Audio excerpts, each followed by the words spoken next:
মসজিদ রাজনীতির ঊর্ধ্বে থাকাই সবসময় বেটার। মসজিদে রাজনীতি নিয়ে আসলে চিন্তা ভাবনা না করাই সবার জন্য উত্তম।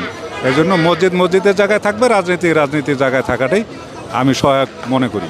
সেটা আসলে যার যার ব্যক্তিগত ব্যাপার, বিঘ্ন তো কম বেশি ঘটবেই। তারপরে নামাজে যেহেতু বিঘ্ন না ঘটে সেদিকে রাজনৈতিক দলগুলিকে সবসময় সচেষ্ট থাকা উচিত মনে করি। এখন তাদেরকে এটা আইনশৃঙ্খলা তাদেরকে তো রক্ষা করতেই হবে। এই জন্য তাদের জায়গায় তাদের নৈতিক দায়িত্ব পালন করে আসলে সবাই সবার থেকে সচেতন থাকলে কারোই এখানে তেমন ভূমিকা থাকার কথা ছিল না।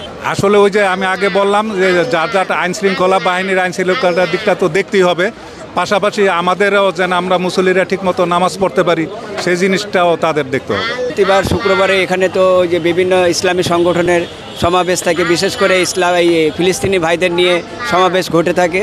তাহলে আজকে দেখা যাচ্ছে মোটামুটি নিরিবিলি পরিবেশ, তা মনে হয় আজকে কোনো সমাবেশ নাই। হয়তো অনেকে ঈদের কারণে হয়তো ঘরমুখী হয়ে গেছে, অনেকে তো ওই জন্যে দেখা যাচ্ছে না বা সমাবেশের কোনো কর্মসূচি নেই। এটা ধর্মীয় প্রতিষ্ঠান, আপনার মন মানসিকতা থাকবে আল্লাহ রাসূল এবং দিনের প্রতি।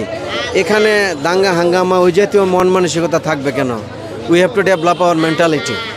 So I don't see there is a necessity of police. আমাদের বোঝার ভুল, জানার ভুল। We have to educate ourself. Well, I simply don't like the politics and I have no comment about politics. আমার কাছে এটাও ভালো লাগে যে আসলে তো এখানে সবাই যারা আমরা নিরীহ লোক আছে এখানে নামাজ পড়ার জন্য আসি, কিন্তু আসলে রাজনৈতিকের জন্যে অনেকে আসতে চায় না। অনেকে নিরীহ লোকও দেখা যায় যে হয়রানির শিকার হয়ে যায়। এই জন্য অনেকে যারা আসতে চায় না আর কি। আমিও কিছুদিন যাবত আসছিলাম না, এখন শান্তশিষ্ট এই জন্য আসতেছি আর কি। না, পুলিশের সে আইনশৃঙ্খলা এটা যে চেক করে ঢোকানো এটাও আমার কাছে ভালো লাগে। অনেক সময় যারা অরাজনৈতিকভাবে কাজকর্ম করে যাতে সহিংসতা না হয় এই জন্য আইনশৃঙ্খলাভাবে এগুলো দেখে, এটাও ভালো। আজকে সত্যি আমাদের খুব ভালো লেগেছে যে বাইতুল মুকাররম একদিক দিয়ে ভালো লেগেছে আর একদিক দিয়ে খারাপও লেগেছে।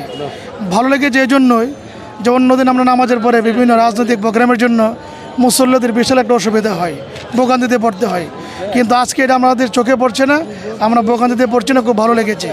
পাশাপাশি বেশি মুসল্লি হওয়ার দরুন নামাজে সওয়াব বেশি পাওয়া যায়, তৃপ্তি বেশি পাওয়া যায়, আবার ঝামেলার দরুন অতৃপ্তিও আসে।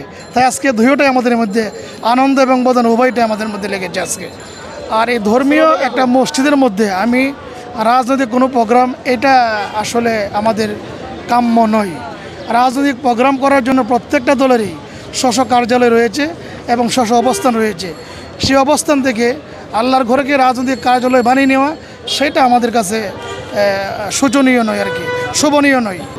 তাদের উদ্দেশ্যে আমাদের বার্তা থাকবে যে আমাদের জাতীয় মসজিদ বাইতুল মুকাররম এটা একটা পবিত্র জিনিস, পবিত্র মসজিদ, জাতীয় মসজিদ। ওখানে রাজনৈতিক কোনো কর্মকাণ্ড না করার জন্য আমি সমস্ত দলকে উদারত আহ্বান জানাবো। ধর্মীয় জায়গায় আসলে রাজনৈতিক কোনো কার্যকলাপের কোনো অংশগ্রহণ থাকাই উচিত না।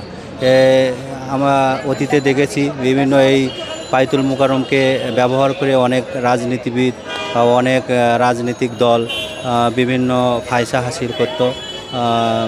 এই বাইতুল মুকাররমকেই ব্যবহার করে অনেক মানে অস্থিরতা সৃষ্টি করত। তো অনেক দিন থেকে এই অবস্থা থেকে আমরা বের হয়ে আসছি। এখন আমরা খুব শান্তিতে আছি এবং নামাজ পড়তে আমাদের কোনো একটা নামাজের জায়গা, যেখানে পবিত্র জায়গায় আসবো, নামাজ পড়ব, এটা যদি ইসরায়েল, এইটা যদি আফগানিস্তানের মতো আমরা বোমা হামলা, বিভিন্ন গোলাগুলি, এগুলো ভয়ে নিয়ে আমরা চলি, তাহলে এই স্বাধীন বাংলাদেশে আমরা কিভাবে আসলে বসবাস করব?